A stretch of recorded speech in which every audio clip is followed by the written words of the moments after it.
Okay, so here we are, procrastinators. We just made it to our first YouTube gathering, and we're here with Barry Aldridge. Hey. And now, really only came to your videos recently because of your work for National Autism Awareness Day. Yeah, and, that's right. Yeah, and I also made a video for that, which I'll link in the description. I'll also link to your video.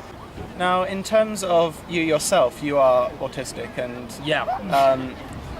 do you feel that autism has affected you necessarily negatively in your life, or do you think it's overall something that's just part of it? Years ago, I would have said, kind of like during my secondary school days, I would have said it would have been a bit negative. But before that, and probably after that, I realised that it can be like your ace in the hole sort of thing. Like, it could be like your little trigger finger that it's like, it's there for you and that, and it's just a wonderful thing to actually have though, really.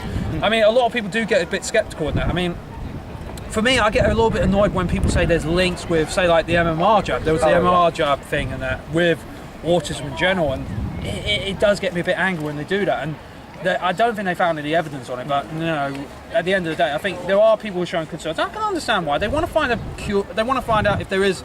I mean, with any sort of medical drug in that, there's going to be a side effect in that. Yeah. At the end of the day, that's what people are. They're just looking for a simple solution. But yeah, to me, I've never seen anything wrong with having autism. Really. It's just people who are just so concerned in that. I get a comment that people get really, really concerned about it, and they get very, very upset about it.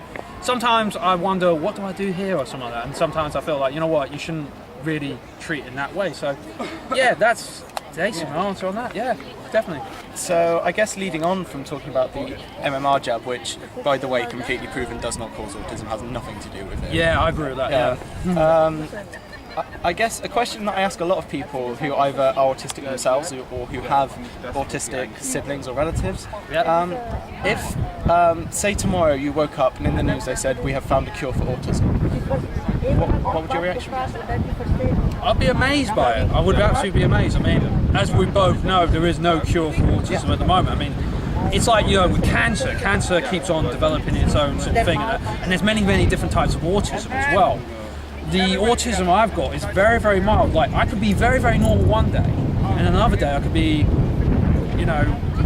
I'll lose meaning of, what does that mean in that? So it's various different ways though, really, as well. And it's like, for me, I'm like an open field. Say like this field, for example. This could be me normal, and then as it grows, that could be my, kind of like my autistic side, being a bit all over the place, all over the glass, different ways.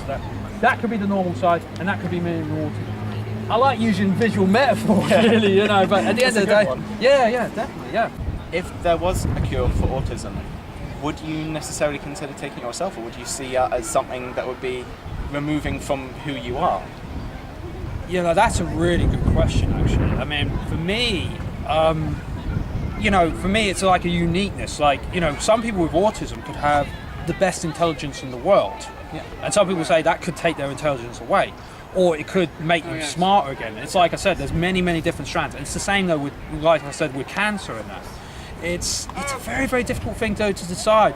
I think with my family, I really don't know how they would react to it as well. Like finding out about this, but to me, that's something I've got to really think about. It's like, I've got to be there on the situation when they actually reveal it, and then I'll say, okay, I just want to have a look into the evidence, because the thing is though, really, like with any sort of medical drug I said earlier on, there could be a bit of a disadvantage. I could actually pick up something else. It could be like a cancer or something like that, Yeah. I mean, that's why sometimes I very, very rarely take medical drugs sometimes. I mean, I would probably have a bit of aspirin every now and then, or painkillers, but I try and be careful not to have it too much, Yeah, so that's it really, I suppose. If people want to get involved with donating to the National Autistic Society, how would you think the best way to go about doing that was? Just give a straight donation, or really build up awareness through like an event or something like that? There's a couple. It's like you say, you can do like a donation. I sometimes do a donation every now and then at the end of April and that, for World Autism Awareness Day, for that particular month, because April is Autism Awareness Month in America and that. And then another way is like I do with the videos, like we was just talking about there, right? The awareness of autism as well. So those are two really big key things I can actually explain that they are. You hit the nail on the head there. That you can do it by donating, but if you feel like you can't donate, just raise the awareness about in general. I mean, I mean, people believe it's still important though to raise awareness, because not enough information is done though to raise awareness about it. So, and that's what it is though, really. Yeah. I think that's it for this interview. So I want to say thank you again to Barry Aldridge. Yeah. And I will link the videos in the description, both mine and his. And I think that's it from here at the YouTube gathering. Barry Aldridge, everybody. Yep. And remember, support anybody that's got autism and that, you know, whatever it is, family and that. And also, big up to Bath though for the location. Oh yeah. Thank you. Thank you guys. Cheers. Thank you. Appreciate it. Cheers.